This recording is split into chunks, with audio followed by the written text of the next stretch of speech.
سبحان الله العظيم سبحان الله وبحمده سبحان الله العظيم سبحان الله وبحمده سبحان الله العظيم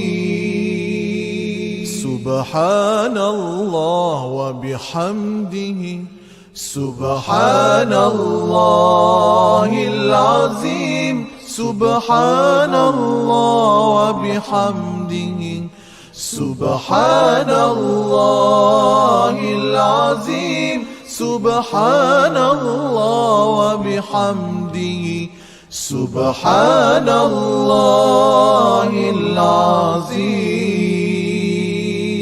سبحان الله وبحمده سبحان الله العظيم سبحان الله وبحمده سبحان الله العظيم سبحان الله وبحمده سبحان الله العظيم سبحان الله وبحمده سبحان الله العظيم سبحان الله وبحمده سبحان الله العظيم سبحان الله وبحمده سبحان الله العظيم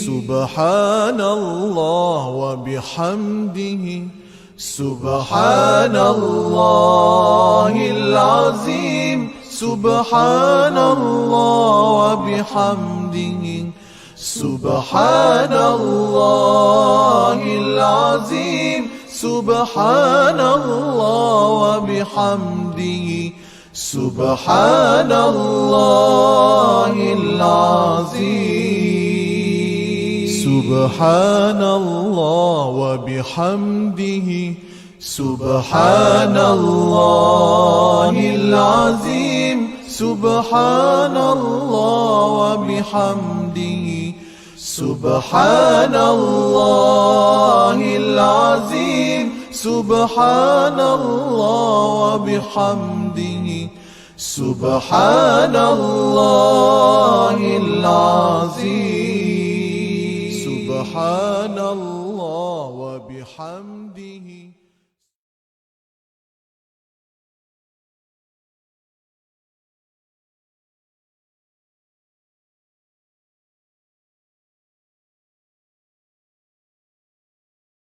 اللهم إنا نجعلك في نحور أعدائنا ونعوذ بك من شرورهم اللهم بدد شملهم وفرق جمعهم وشتت كلماتهم وزلزل أقدامهم وسلط عليهم كلبا من كلابك يا قهار يا جبار يا منتقم يا الله يا الله يا الله اللهم يا منزل الكتاب يا مجري السحاب يا هازم الأحزاب اهزمهم اهزمهم اهزمهم وانصرنا عليهم. Ya Allah, kami letakkan kamu di batang leher musuh-musuh kami, dan kami berlindung denganmu dari kejahatan mereka.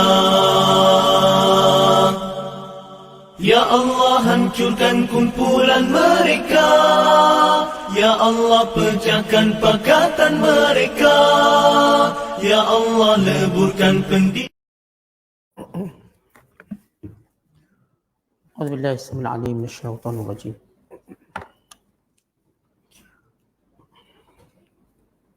بسم الله الرحمن الرحيم. فلا تطع المكذبين waddu law tudhinu fayudhinun wala tuti' kull halafin mahin hammazin masya'in binamim manna'il lil khairi mu'tadin asim utullim ba'da dhalika zanim an kana dha malin wa banin idza tutla alaihi ayatuna qala asatirul awwalin sanasimuhu 'alal khurtum. Sadaqallahul azim.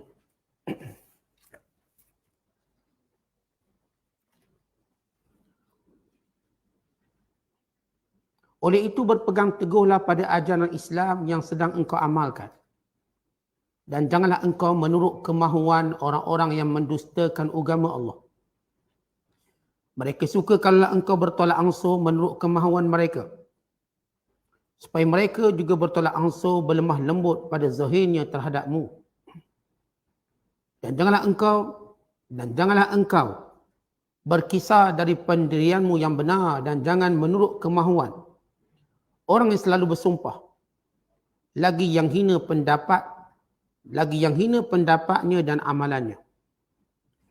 Yang suka mencaci, lagi yang suka menyebarkan fitnah hasutan untuk memecah belahkan orang ramai. Yang sangat-sangat menghalangi amalan-amalan kebajikan. Yang melanggar hukum-hukum agama. Lagi yang sangat-sangat berdosa.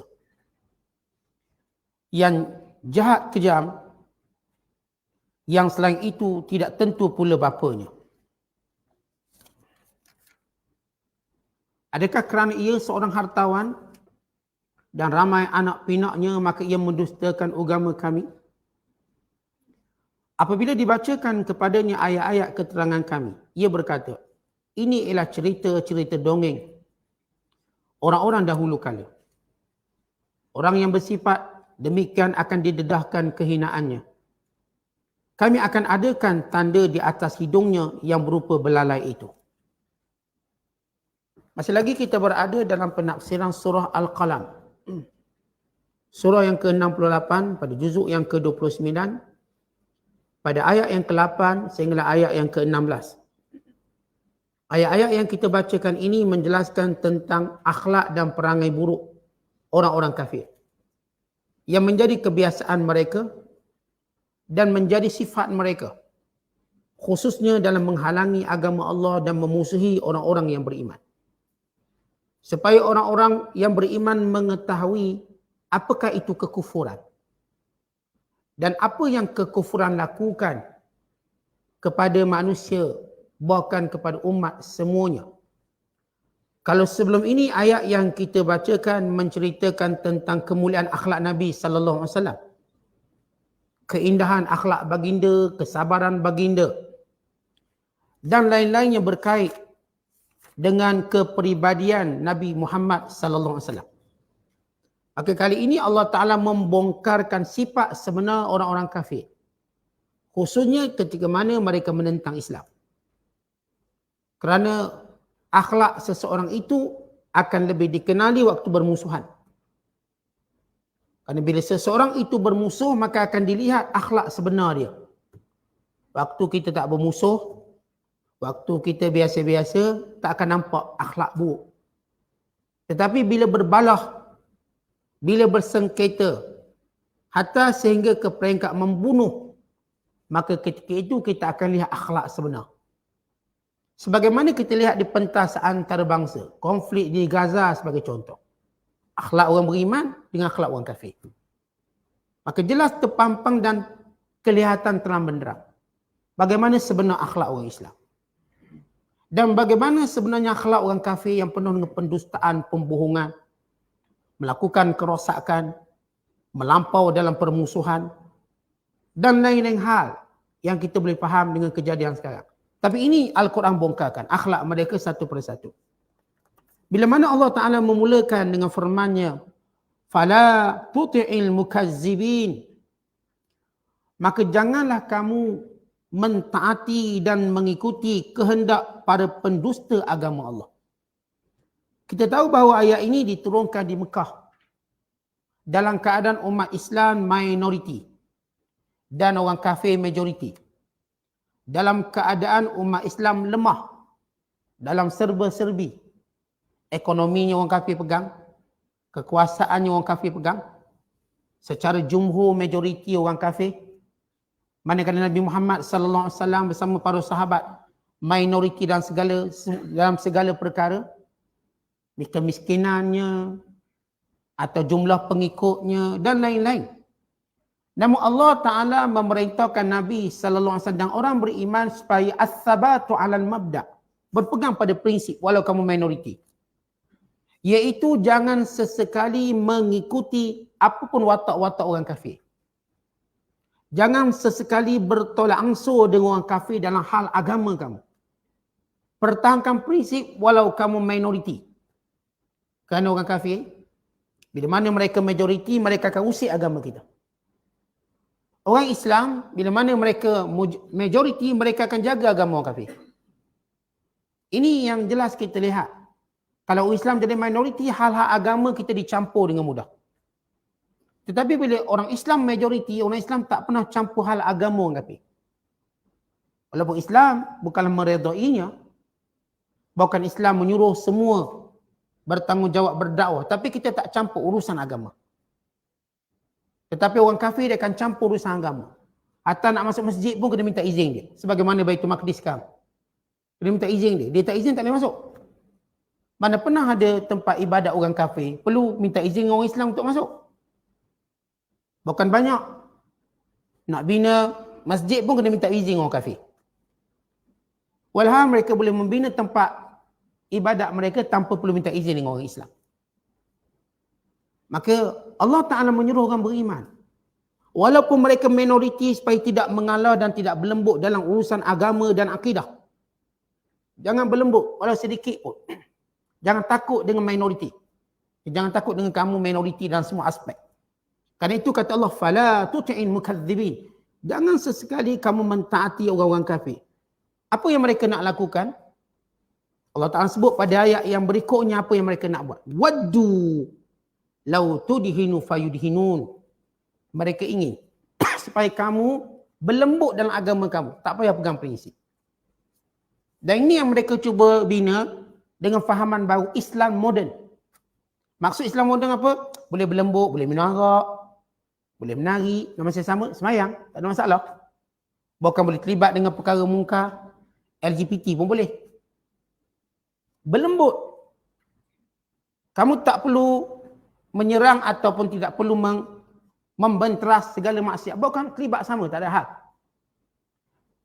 Budaya ini ataupun pemikiran ini sudah pun dirancanakan lama, bukan benda baru. Lepas tu bila kita lihat yang mereka namakan Islam progresif, Islam moden, Islam yang sekian-sekian, satu cara untuk melanggar prinsip Islam itu sendiri. Walau Islam tak ada nama Islam progresif, tidak ada nama Islam konservatif, Islam ialah Islam. Islam itu Islam, dia tak ada nama lain. Tak ada dinamakan Islam. Oh, ini Islam konservatif, usuli. Ini Islam progresif, ini Islam moden. Tak ada kan hukum itu kena pada semua orang. Kewajiban solat, kewajiban menutup aurat, kewajiban ini semua datang daripada syariat Islam. Tapi golongan yang menamakan sebagai Islam progresif, pragmatis, moden, mereka cuba gugurkan satu persatu tuntutan Islam pada mereka. Dan yang cuba menegur mereka anggap ini Islam ekstremis. Ada pula Islam ekstremis. Tapi bila diajak mari kita bincang, sumber Islam kita ialah Quran dan sunnah Nabi SAW. Itu sumber yang kita sepakati. Dan semua perintah Allah ini ada di sini. Tapi mereka menamakannya cara. Lalu kata Allah, bagaimana cara para pendusta agama ini, yakni orang-orang kafir, hendak merosakkan Islam dengan cara yang mereka anggap paling hebat. Waddu, mereka bercita-cita, ai tamannau law talinu lahum fayalinuna laka. Berlembutlah sikit dalam hal agama dan kamu pun berlembut dalam hal agama. Maksudnya ialah kata para mufassirun, orang-orang musyrikin Mekah datang jumpa Nabi SAW. Lalu berkata, wahai Muhammad, apa kata begini? Kamu sembah Tuhan kami untuk satu tempoh, setahun. Dan kami sembah Tuhan kamu setahun. Kita gila-gila sembah. yang dianggap sebagai mulayana atau kita bertolak ansur dalam hak agama. Kerana kita kena ingat tolak ansur dalam bab muamalat. Dalam bab agama, ia prinsip dan manhaj. Tetapi dalam bab muamalat, meniaga, dalam bab urusan sewa, menyewa, ini perlu tolak ansur. Perlu berlebih kurang. Kerana ini akan menjadikan seorang itu lebih baik. Menguatkan lagi ukhuwah dan persaudaraan. Kan kita meniaga, kita tolak ansur. Walaupun harga ni macam tetap, kita boleh rendahkan. Walaupun kita tahu kena bayar banyak ni, kita bayar banyak. Ini jadikan persaudaraan. Tetapi tidak ada kompromi dalam agama yang bersifat akidah. Lalu orang kafir, mereka datang jumpa Rasulullah untuk kononnya, kita supaya kita tak berbalah.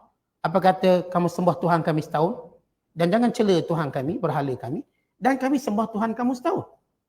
Dia nak jadikan agama ni main-main. Dan ini Allah sebut dalam Al-Quran tentang golongan yang menjadikan agama sebagai permainan. Kata Allah SWT, pedulikan orang-orang yang menjadikan agama mereka sebagai lahwan permainan. Kata agama ni bukan main-main. Bukan suka kita nak ikut, tak nak ikut sudah. Bukan suka-suka kita nak bagi diskaun pada orang. Hanya kerana nak suruh orang ni dekat dengan Islam. Lalu kita pun meringankan Islam mengikut cara kita. Inilah saya nak ajak masuk Islam, awak tak payah semayang 5 waktu, semayang 2 je. Kita tak ada hak itu menggugurkannya. Dah dia tak nak masuk, nak cakap macam mana? Kita tak boleh berkompromi dalam agama untuk membuang nilai-nilai agama kita hanya kerana nak galakkan orang masuk Islam atau mengambil hati orang bukan Islam. Sebab nak ambil hati orang bukan Islam, bab ni kita jangan sentuh. Tak, ini prinsip agama, ini Allah perintah. Akhirnya saya katakan tadi, keluar istilah Islam yang pelbagai nama dan jenama ini, tujuannya tidak lain tidak bukan hanya untuk menggugurkan syariat Islam itu sendiri. Tapi masih nak kekal atas nama Islam. Maka lahirlah nama sistem Islam. Tapi tak nak ikut faraid cara Islam. Lahirlah sistem Islam. Tidak mahu menerima sistem perkahwinan dalam Islam. Tak mahu terima. Kalau poligami paling kuat menentang. Jadi yang menentang poligami sama dengan sistem Islam. 2 kali 5. Paling kuat menentang. Bahkan mereka buat kempen, 1 isteri, 1 suami. Buat kempen besar-besaran. Orang perempuan dia pun ikut sangat, suka sangat. Dia lupa kepada bentuk ajaran Islam sendiri. Bagaimana cara pencerobohan agama. Sampai cuba nak buang benda ni, nak buang. Ni buat pula andaian. Kalaulah perempuan pula boleh poligami, kan indah. Tengok. Dia cuba nak rosakkan agama. Beri satu andaian. Agama ni bukankah dia lelaki yang buat atau siapa buat. Ini agama Allah. Kita tak boleh gunakan kaedah macam tu. Salah. Islam dah tetapkan, yang boleh ni, yang ni tak boleh. Bukan suka-suka kata, seronok lah lagi. Cuba perempuan pula boleh. Kenapa nak langgar agama? Ini bukan lelaki yang buat. Dia nak berandai kalau kita pula. Abang pula kita poligami. Baru tahu sakit hati. Ini bukan isu dia. Ini percakapan itu boleh merosakkan akidah dia. Kan dia cuba untuk mengubah agama dengan cara cita rasa dia, dengan cara tak setuju dia. Tuan-tuan, tak setuju dia ada batasan syarak yang perlu kita patuhi. Setuju, tak setuju semua dia batasan. Yang setuju jangan galak sangat, dia ada batasan. Bukan suka-suka kita. Yang tak setuju, jangan teruk sangat sampai tak tahu ini urusan agama. Maka semuanya kena ada dawabit atau batasan yang perlu dipatuhi. Maka inilah golongan yang saya katakan cuba untuk menggugurkan Islam. Kononnya dengan cara macam ni, kami tak boleh tolak langsung. Ada seorang jurnalis daripada Britain dan juga ahli politik. Bila mereka berkata, ya kami boleh berdamai dengan orang Islam kalau orang Islam boleh menggugurkan semua ayat perang dalam Quran. Dulu kita dengar mereka kata semua berhala setahun-setahun. Hari ini mereka kata, kalau orang Islam boleh gugurkan ayat-ayat perang dalam Quran, kami boleh baik dengan Islam. Kami tak akan tuduh Islam pengganas. Apakah kita berkompromi? Ini ayat Allah bukan kita turunkan, Allah turunkan. Yang ni pula kata, kami boleh mengiktiraf Islam. Asalkan mereka membuang ayat-ayat yang melaknat Yahudi. Kata ini bukan kerja kita. Ini wahyu dari Allah. Dan demikian mereka menyebut banyak perkara supaya digugurkan hak Islam. Termasuk dalam bab harta pusaka. Digugurkan. Kenapa lelaki dan perempuan tak sama pembahagian? Contoh dia hanya merujuk pada satu aspek. Dia lupa pada aspek di mana perempuan akan dapat lebih banyak. Kadang-kadang perempuan mendapat asabah, lebihan harta pusaka semuanya. Kadang-kadang perempuan akan mendapat separuh, 1/2. Kadang-kadang perempuan mendapat 1/2 bersama dengan rod. 1/2 dan ada baki lagi, ambil lagi. Seorang mati meninggalkan seorang anak perempuan. Kalau dia mati meninggalkan seorang anak perempuan. Berapa anak perempuan tu dapat? Okay, 1/2. Dia seorang. Dan kalau lebih lagi, dia panggil rod. Rod ni, yang lebih tu berikan anak perempuan tu lagi. Dia dapat lebih banyak.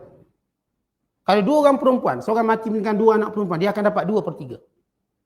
Seorang mati meninggalkan seorang kakak, saudara, dan tak ada yang warisan lain, dia akan mendapat asabahnya. Dapat bahagian dia. Kalau sekiranya dia cuma ada seorang anak perempuan, kemudian baki, dia akan diperolehi oleh saudara perempuannya secara asabah. Jadi ini hukum yang kalau mereka tengok menyeluruh, banyak kadang perempuan dapat banyak. Tapi mereka nak serang juga Islam sikit, satu persatu. Yang menyerang tentang tudung ataupun aurat. Supaya gugurkan dan bab aurat. Nak Islam tapi aurat tak nak ikut. Tentang aurat ini bukan ijtihad ulama. Ini juga ialah perintah syarak. Lalu mereka nak gugurkan hal ini. Kalangan yang ingin menamakan mereka Islam tapi mereka ingin abaikan larangan menukar jantina. Dah tahu tukar jantina tu haram. Tapi nak pergi umrah. Nak solat Jumaat. Lepas tu berbalas nak duduk sah kat mana? Ni lelaki tukar jadi perempuan. Tapi nak datang solat Jumaat. Yang solat Jumaat sunat tu dia nak tekan sangat. Yang tukar jantina haram tu tak nak tinggal. Lalu bila dia tanya awak ni, walaupun tukar jantina perempuan, sah awak tetap berada di belakang, tetap berada di depan awak ni orang lelaki. Tak, kami dah perempuan. Kami nak duduk sah perempuan. Bagaimana nak duduk sah perempuan? Dia bukan seorang perempuan.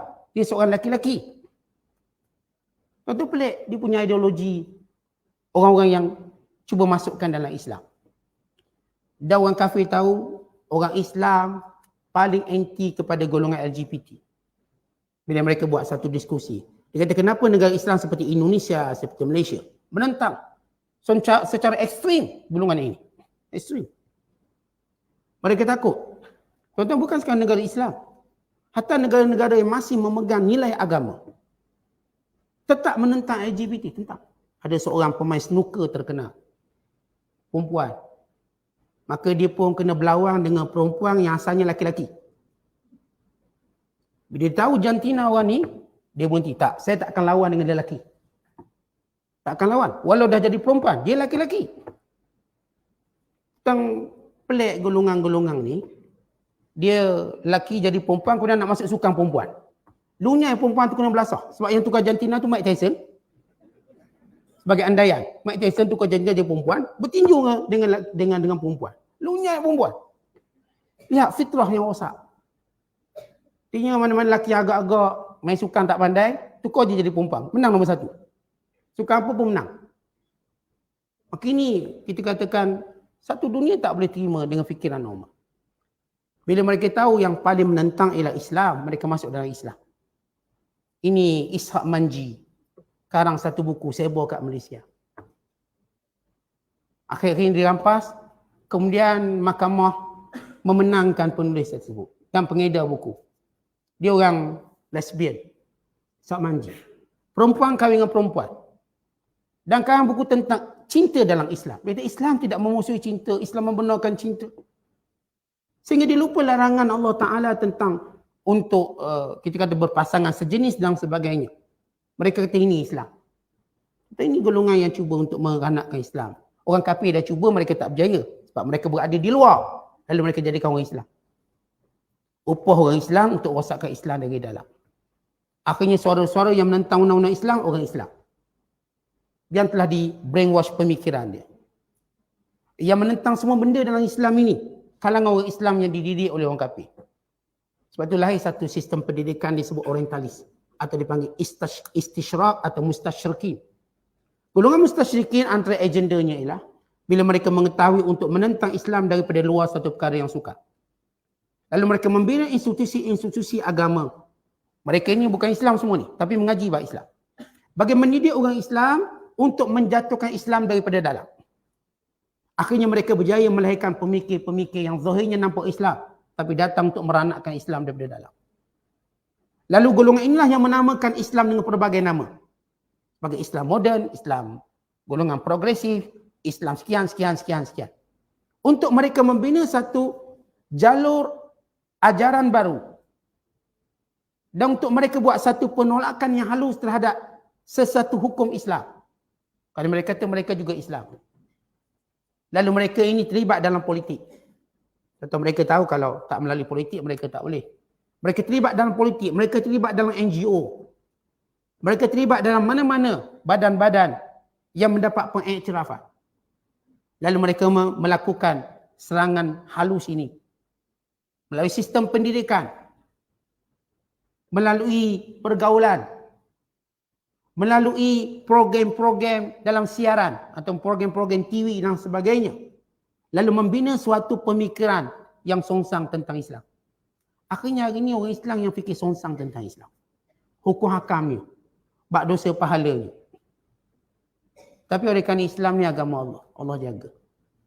Jadi kalau kita perhati ayat kita baca.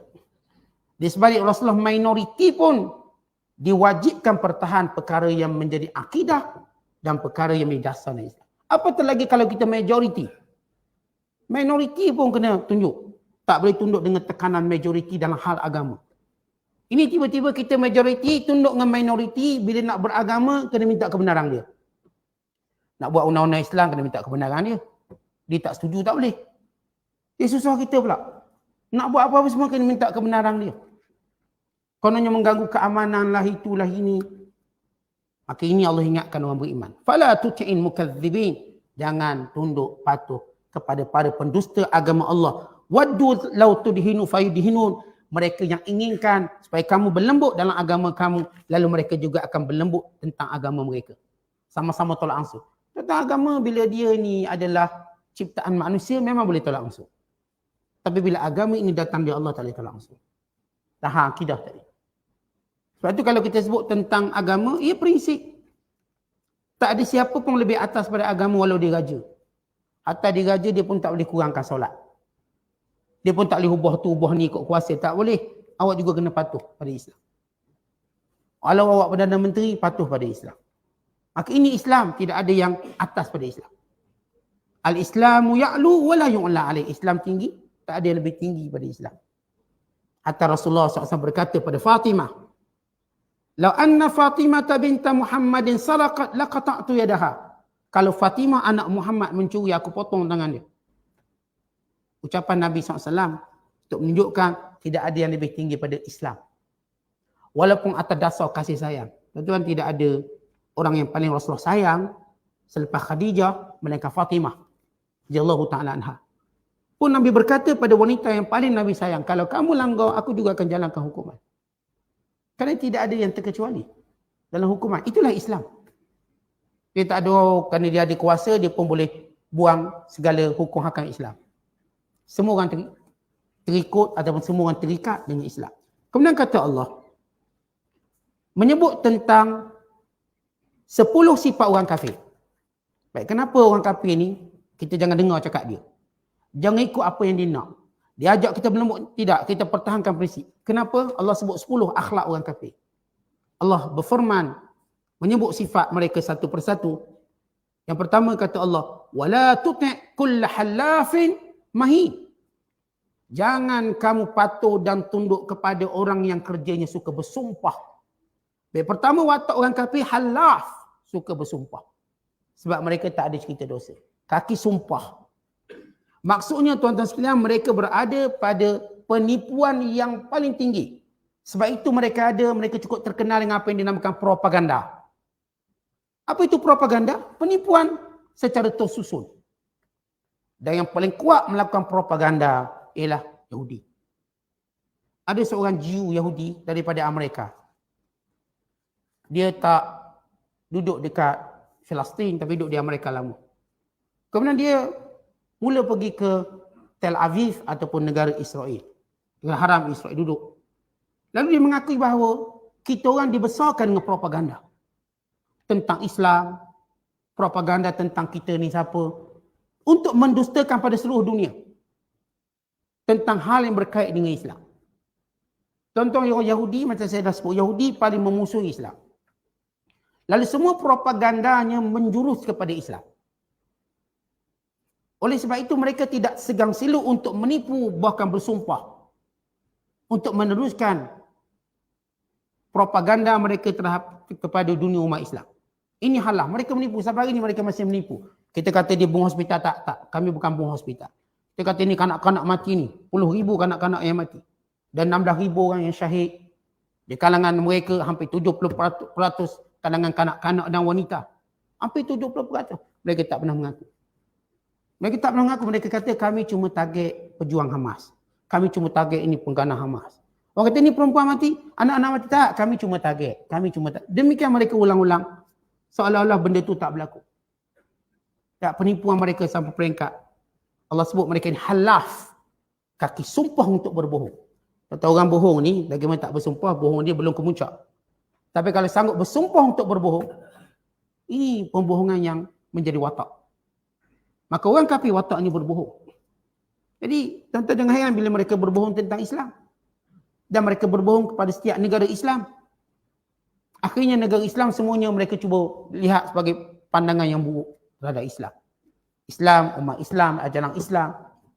Dan semua benda-benda yang berkaitan dengan Islam. Semua mereka ajar dunia ini melihat buruk tentang Islam. Tetapi ini agama Allah. Akhirnya sedikit demi sedikit pembongkaran penipuan mereka terselah. Kalau mengikut kajian, hampir 76% penduduk di UK mula meragui tentang tujuan peperangan dan mengakui bahawa ini bukan peperangan. Tapi ini adalah pembersihan etnik. Ini pembersihan etnik. Dipanggil ibadatun jama'iyah. Nak bunuh semua orang. Tapi dulu kalau kita sebut UK ni antara negara yang support kuat. Hari ini 76% mengikut bancian yang melihat bahawa ini adalah suatu bentuk penindasan. Bukan mereka ni hari ini keluarkan kenyataan. Kata kita bimbang masyarakat antarabangsa yang memaksa kita berhenti berperang. Sebab mereka melihat masyarakat antarabangsa mula tak percaya. Yang mereka tipu tentang sekian mula tak percaya. Lalu mereka bimbang takut masyarakat antarabangsa yang hentikan mereka berperang. Memaksa mereka henti. Sebab kejahatan mereka nampak terang. Dalam tempoh hampir 60 hari ini, tak ada satu pun dia punya matlamat itu tercapai. 60 hari perang. Dengan menganggap tentera paling terkuat di dunia, tentera yang tak terkalah, dengan dibantu negara yang paling hebat. Tapi 60 hari tak ada hasil apa-apa. Tak ada seorang pun tebusan dibebaskan. Tidak ada pun golongan Hamas yang dapat dikalahkan. Tidak ada pun mereka mampu untuk menukar apa-apa. Tak mampu tukar apa-apa. Mereka sama macam Amerika. Jatuhkan Taliban untuk angkat Taliban. Itu sama. Pergi serang Afghanistan, kononnya jatuhkan pengganas nama Taliban. Dah 20 tahun akhirnya yang naik, Taliban juga naik. Orang mereka semua ditipu. Dijatuhkan Taliban untuk naik Taliban. Maknanya mereka berbohong selama ini. Itu propaganda. Halaf. Kemudian Allah menyebut mahin. Apa maksud mahin? Mahin artinya buruk pemikiran mereka. Hina. Tentang cara mereka berfikir ini pemikiran yang hina. Cukuplah mereka menganggap bahawa orang lain pada mereka tak layak hidup. Mereka menganggap begitu. Contoh hari ini bila kita tengok di negara Yahudi mereka kaji sistem pendidikan lagi. Daripada budak-budak ni kecil lagi diajar bahawa kita akan bunuh semua orang Arab. Tetap bunuh orang Arab. Orang Melayu sementelah lagi lah. Orang Arab ni tah sikit banding orang Melayu. Kalau yang tah ni dia nak bunuh, orang Islam yang lain pun sama. Itu pemikiran busuk mereka, kotor mereka. Bagi mereka, orang lain semuanya adalah khadam pada mereka. Mereka keluarkan kenyataan ini, pemimpin Islam semuanya adalah binatang tunggangan kami. Tapi puak-puak ni duk tepuk tangan lagi. Walau duk kutuk terang-terang pun. Mereka kata ni pemimpin Islam semuanya adalah binatang-binatang tunggangan kami. Rukubun narkabuha. Binatang tunggangan yang kami tunggang. Sebab itu ikut je. Bila mereka beri arahan pada Mesir, jangan buka sempadan Rafah. Tak buka apa sudah. Ta'ak je Mesir. Ta'ak Mesir. Jangan buka. Kalau kami kata buka, buka. Dan kami yang kata tak akan buka berapa jam. Walau itu sempadan Mesir. Begitu ta'ak dia. Jadi ini pemikiran jahat mereka untuk memusnahkan semua orang. Mahin. Kemudian Allah menyebut sifat ketiga dan keempat mereka. Hammazin masya'in binamin. mereka ini orang yang suka melaknat dan suka mengaibkan manusia. Dan mereka ini masya'un binamim, suka melaga-lagakan manusia. Mereka bukan sekadar suka menyebut perkataan yang keji. Bahkan mereka ini suka melaga-lagakan manusia. Contoh kita tengok perang dunia, perang pertama, kedua, semuanya ialah tangan-tangan Yahudi yang melaga-lagakan manusia. Berperang. Mereka laga-lagakan. Mereka menjadikan negara ini porak-poranda untuk mereka membina kekuatan mereka sendiri. Mendapat keuntungan. Sebagaimana mereka melaga-lagakan Aus dan Khazraj untuk berperang supaya mereka dapat hasil kekayaan Madinah. Maka ini sifat orang kafir. Baik nama Yahudinya atau siapa saja. Kerja mereka melaga-lagakan. Bagi mereka perang untuk dapat keuntungan. Kemudian Allah menyebut, manna'in lil khair. Sifat kelima mereka, menghalang kebaikan. Mu'tadin. Dan melampau dengan dalam dosa mereka. Ayat ini turun bila Al-Walid bin Mughirah dia memberi amaran kepada anak-anaknya supaya tidak mendekati Islam atau memeluk Islam. Bahkan dia mengatakan bahawa siapa pun yang ikut agama Muhammad di kalangan kamu, maka aku tidak akan memberi apa-apa pun manfaat kepada mereka. Aku tak akan bantu sikit pun. Jangan harap aku bantu, aku tolong, tak nak.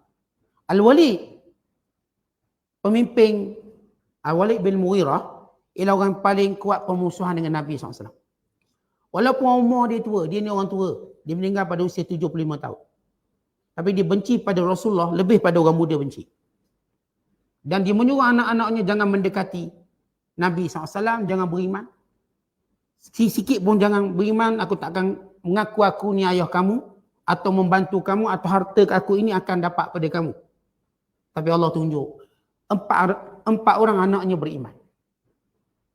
Bukan separuh anaknya beriman. Antaranya ialah Khalid Al-Walid. Khalid Al-Walid ni anak Al-Walid bin Mughirah yang kuat benci Islam. Rasulullah mendoakan supaya Al-Walid bin Mughirah ini dibinasakan. Akhirnya dia terpijak duri dan kesan duri itu menjala ke seluruh tubuhnya menyebabkan dia mati. Sebaik saja 3 bulan Nabi berhijrah ke Madinah Al-Munawwarah pada tahun 1 Hijrah. Pada usianya 75 tahun. Khalid Al-Walid memeluk Islam. Dan sebelum itu adiknya Al-Walid bin Al-Walid. Diikuti dengan Fatimah Al-Walid. Diikuti dengan Atikah binti Al-Walid. Diikuti dengan Hisham bin Al-Walid. Ini hampir separuh anaknya memeluk Islam. Dia sungguh-sungguh halang anak dia masuk Islam. Tapi lihat bagaimana Allah beri hidayah. Anaknya masuk Islam. Bahkan menjadi yang berada sah depan dalam Islam. Sama ada Khalid Al-Walid ataupun Al-Walid. Atau Hisham bin Al-Walid. Ataupun Fatimah binti Al-Walid. Ataupun Atikah binti Al-Walid. Ini anak-anak yang dididik untuk membenci Islam. Dan dia betul-betul menghalang anaknya. Tiba-tiba semua anak ni masuk Islam. Tamparan kepadanya. Mu'tadin asim, yang melampau dalam kejahatan. Orang kafir, bila mana dia buat jahat, dia akan melampau sebab dia tak ada satu undang-undang kejahatan. Undang-undang permusuhan, undang-undang perang. Tuan-tuan sekalian orang Islam, kalaupun bermusuh, Allah sentiasa ingatkan orang beriman. Allah suruh orang beriman, boleh perangi orang kafir, wala ta'tadu. Innallaha la yuhibbul mu'tadin. Bila mana kamu memerangi orang kafir, jangan kamu melampau. Maka Rasulullah SAW mengajar kepada orang Islam bagaimana jangan melampau. Yang pertama, jangan mengejar musuh yang lari.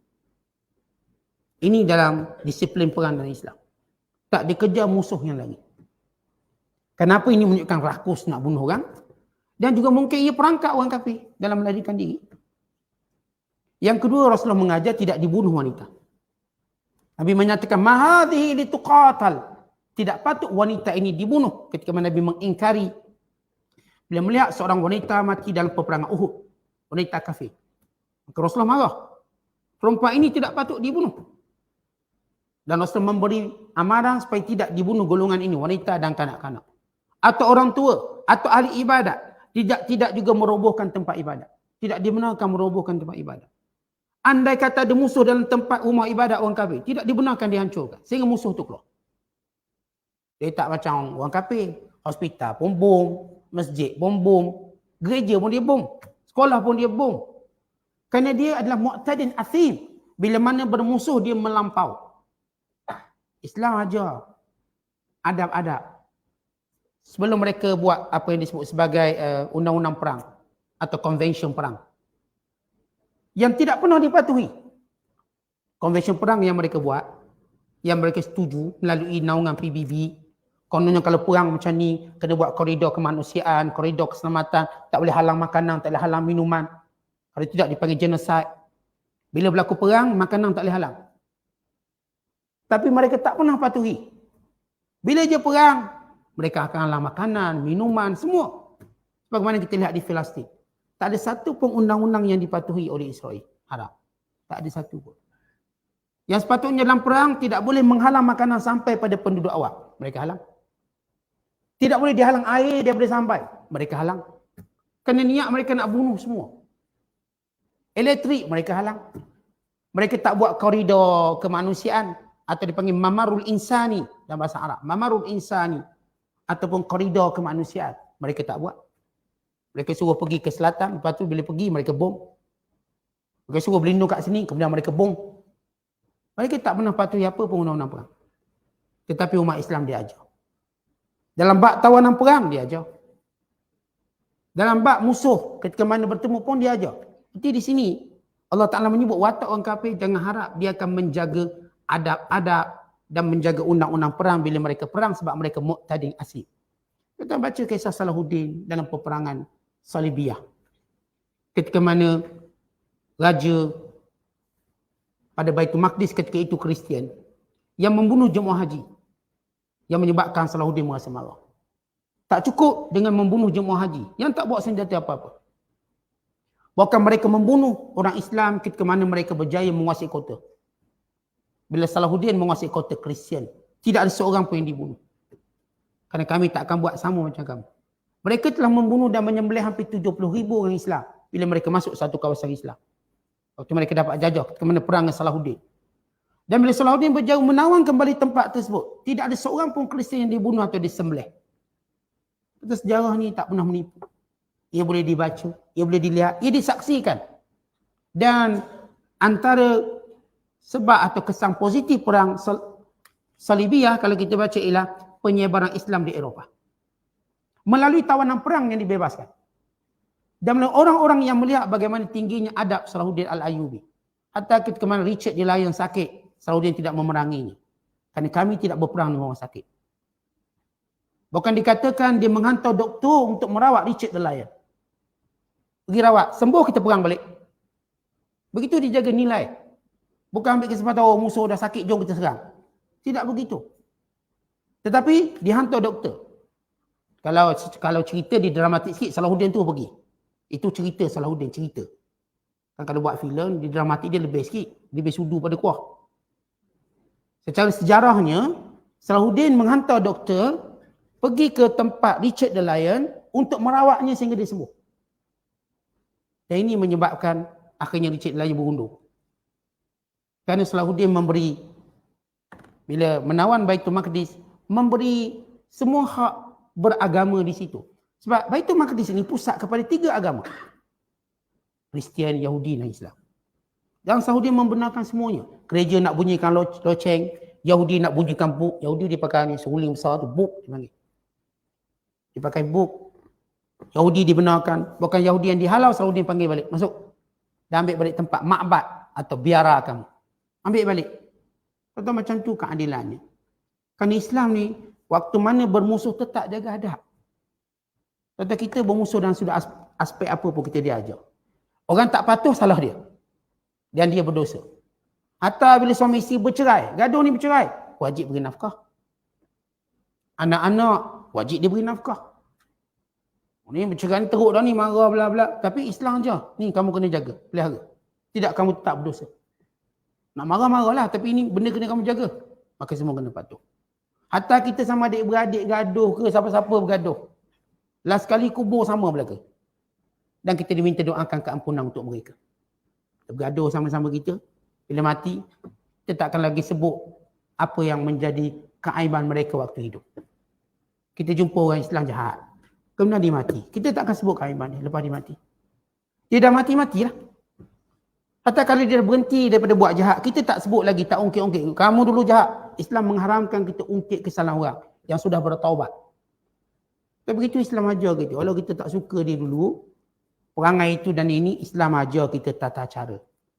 Kebencian yang terjaga. Kita bukan kalau benci siap. Kalau benci habis keturunan dia. Jadi orang kafir, sifat dia, Allah sebut, mu'tadin athim. Mereka ini bila mana melakukan permusuhan, mereka ini akan melampau. Kemudian sifat mereka yang seterusnya ialah utullin ba'da dhalik. Utullin yang sifat keras dan kasar. Zanim. Zanim memberi maksud kalau kita lihat secara zahir. Zanim artinya orang yang tak tentu keturunannya. Kalau dah dalam bahasa mudah kita anak luar nikah, zanim. Anak luar nikah. Tapi zanim di sini memberi maksud orang yang melekat dengan sifat jahat. Sifat buruk, sifat kotornya. Dipanggil fahish. Fahishun badhi. Jahat lagi tercela akhlak dan juga perangainya. Allah menyebut orang kafir ini utul, kasar. Lagi zanim, buruk akhlak. Sebab mereka tidak ada nilai yang mereka pandang pada akhlak. Tuan-tuan kita dalam Islam, akhlak itu ada nilai. Dia tanda iman kita. Akhlak itu tanda agama kita. Makin baik agama kita, makin baik akhlak kita. Kan orang yang akhlak buruk, dia jangan dakwa dia orang kuat agama. Kan akhlak mencerminkan agama kita. Bukan mencerminkan ilmu kita. Bukan mencerminkan kefahaman kita. Kita dah sebut semalam. Antara perkara yang berat dan timbangan akhirat kelak. Pertama takwa, yang kedua akhlak yang baik. Yang kita dah juga sebut semalam. Bila Allah memuji Nabi SAW, Allah puji pada akhlak Rasulullah. Allah tak puji muka Nabi handsome. Allah tak puji fizikal Rasulullah yang mantap. Allah tak puji itu. Allah tak puji keturunan Rasulullah SAW. Allah puji akhlak. Supaya kita sedar, dalam perjuangan kita nak jadi baik, ialah pada budi bicara dan pada akhlak kita. Kalau tuan-tuan nak mulia, mulialah dengan berperangai baik.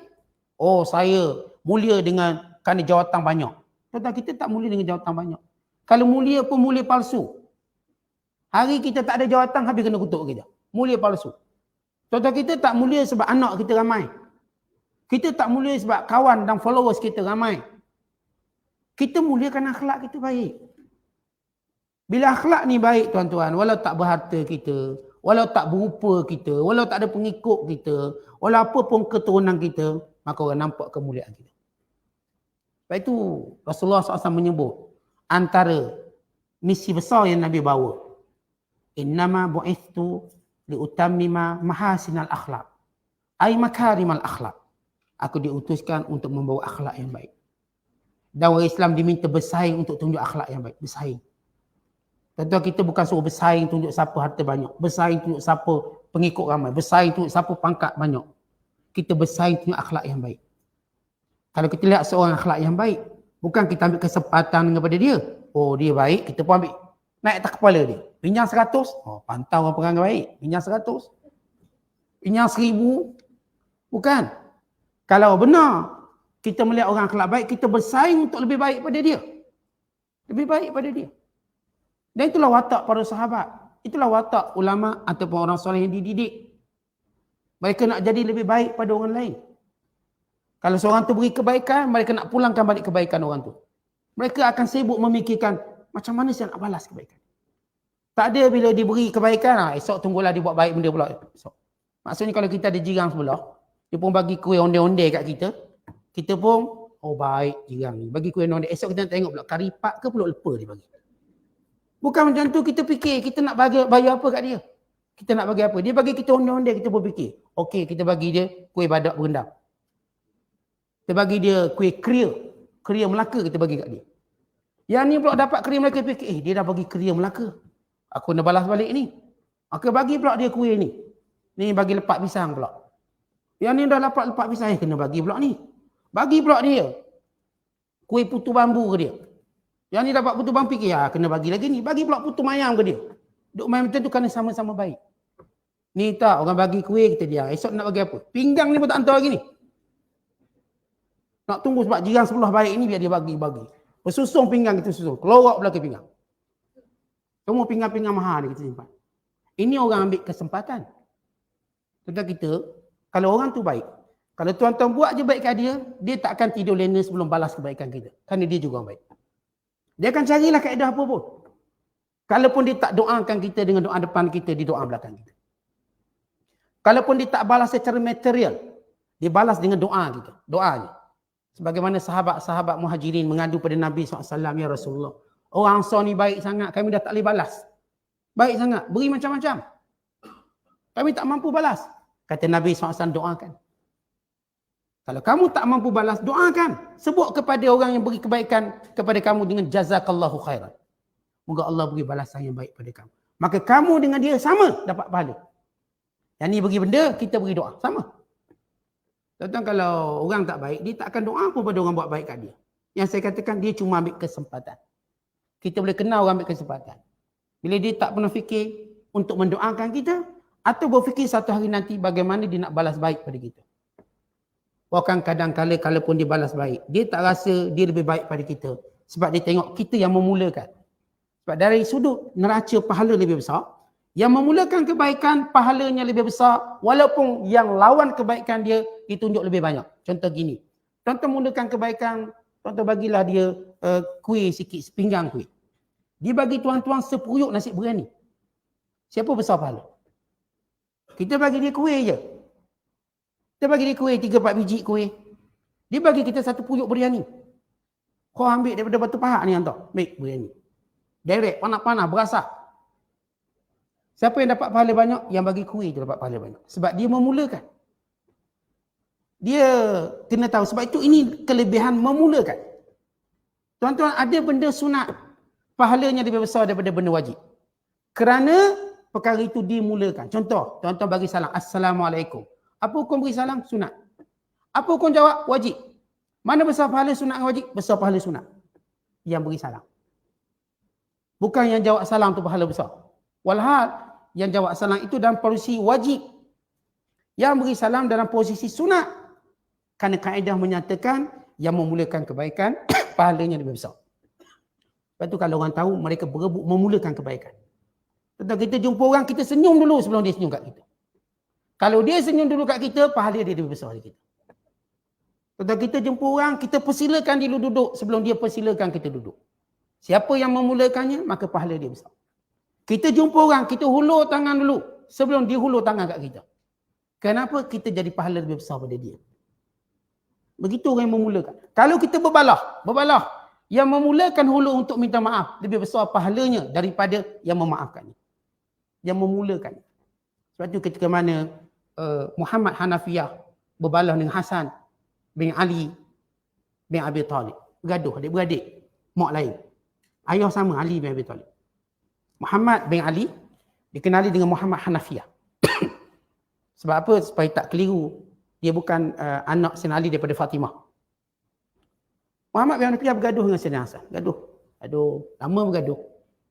Akhirnya Muhammad bin Hanafiyah atau Muhammad bin Ali Al-Hanafiyah hantar surat. Wahai cucu Rasulullah. Sebab Hasan cucu Rasulullah. Muhammad ni cuma anak Ali tapi bukan cucu Rasulullah. Sebab daripada perempuan lain. Daripada wanita, kita katakan puteri Raja Parsi. Puteri Raja Parsi yang dikahwin oleh Sayyidina Ali radhiyallahu ta'ala anhu. Kata Muhammad Hanafiyah, wahai cucu Rasulullah.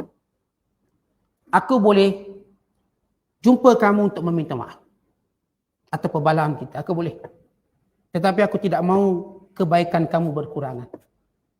Kalau kamu yang datang jumpa aku minta maaf, dan kedudukan kamu sebagai cucu Nabi SAW, maka kamu akan dapat pahala lebih banyak pada aku. Dan itu yang aku inginkan.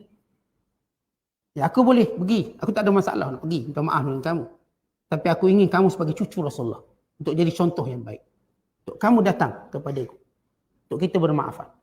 Akhirnya Hasan bila dengar membaca surat tersebut, dia cepat-cepat menuju bertemu dengan adiknya Muhammad Al-Hanafiyah atau Muhammad bin Ali Al-Hanafiyah. Untuk mereka meleraikan kekusutan sesama mereka. Kerana Muhammad ni tahu siapa yang memulakan dapat pahala besar. Tapi kerana dia cucu Rasulullah, biar cucu Rasulullah tunjuk dulu contoh yang baik. Ini dari sudut bagaimana kita orang Islam berlomba untuk akhlak baik. Tetapi orang kafir berlomba untuk tunjuk jahat. Siapa jahat itu ada nilai dia. Yang sembelih banyak orang Islam itu hebat. Itu kejahatan mereka. Kita orang Islam yang paling banyak memaafkan, maka itu orang paling baik. Kemudian Allah Ta'ala menyebut sifat ke-9 dan ke-10 orang kafir. Angkana dha mali wa banin Mereka kata mereka banyak harta dan banyak anak, kerana itu mereka boleh kufur pada Allah.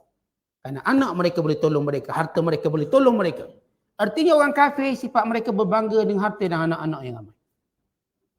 Tuan-tuan, kita melihat harta bukan untuk berbangga, melainkan kita melihat ialah hisab antara kita dengan Allah hari akhirat kelak. Kita melihat harta ialah amanah. Kerana itu kita sentiasa diingatkan dengan zakat. Tetapi bukan sekadar makna zakat yang tuan-tuan keluarkan setahun sekali. Tetapi tuan-tuan tahu pada harta itu ada tanggungjawab. Ada tanggungjawab, ada hak orang lain yang tersembunyi.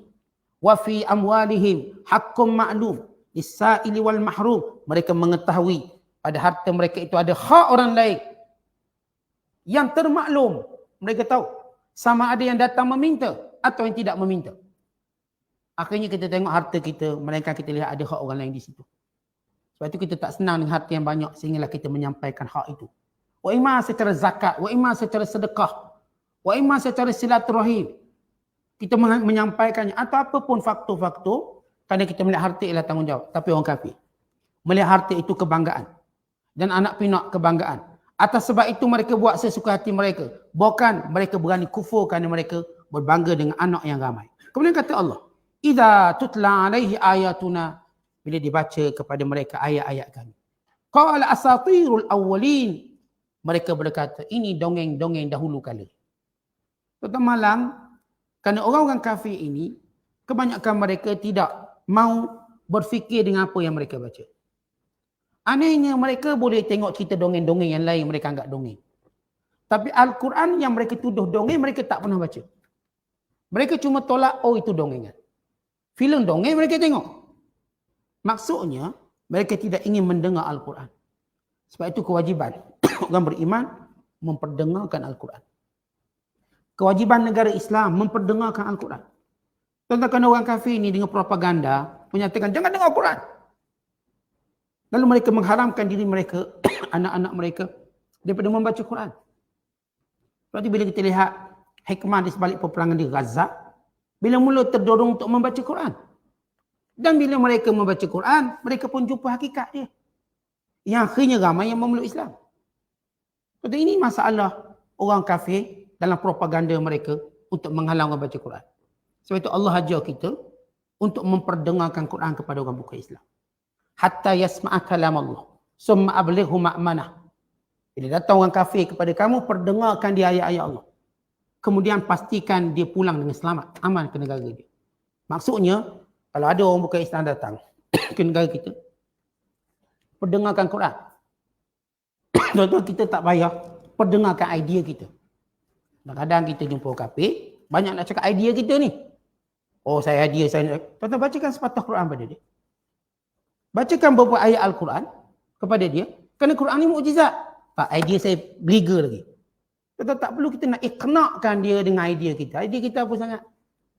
Tapi bacakan pada dia sepatah dua Al-Quran. Biar dia dengar lunaknya Al-Quran. Biar dia dengar tingginya bahasa Quran. Biar dia dengar hebatnya Al-Quran. Kita perlu beri ruang ini.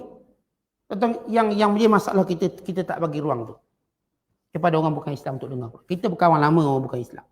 Tapi memperdengarkan Quran macam tak wujud. Kita tak perdengarkan. Walau itu kewajiban kita memperdengarkan Al-Quran. Kemudian Allah Ta'ala menempelak golongan yang menghina Al-Quran dengan berkata, sanasimuhu alal khurtum. Apa maksud sanasimuhu alal khurtum? Kami akan binasakan mereka. Kami akan kalahkan mereka. Sebab kejahatan mereka ini, kami akan kalahkan. Perkataan sanasimuhu, kami akan jadikan ada tanda. Alal khurtum, atas belalai mereka, hidung mereka. Hidung ni Allah namakan belalai. Pada orang kafir sebagai satu penghinaan. Kami akan jadikan pada belalai mereka, pada hidung mereka tanda. Apa maksudnya? Ini satu gambaran penghinaan. Dan bila mana orang-orang kafir mati dalam peperangan Badar, maka dapati pada hidung-hidung mereka itu ada tanda-tanda kehinaan. Yang ada.